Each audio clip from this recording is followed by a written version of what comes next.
Hey there, Vicki Oleski here. I'm at Community Market, our sponsor for the Food is Medicine. I have Sue Kearney here.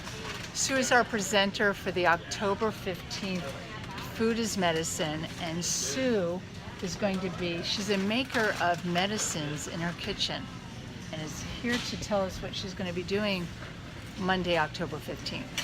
Yeah, or I like to say I'm a kitchen witch.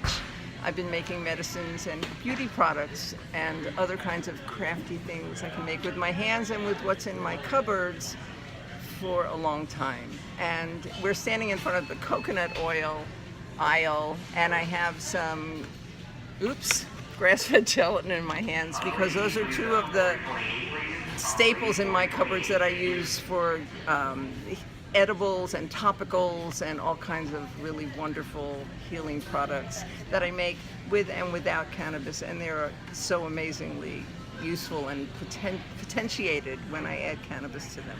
Right, exactly.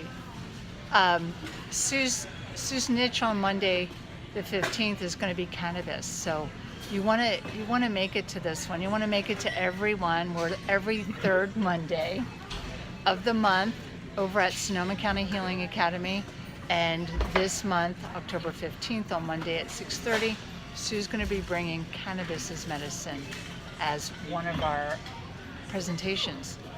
Come listen to my healing journey, and I'll share my wisdom with you. Yeah, exactly. Thank you so much.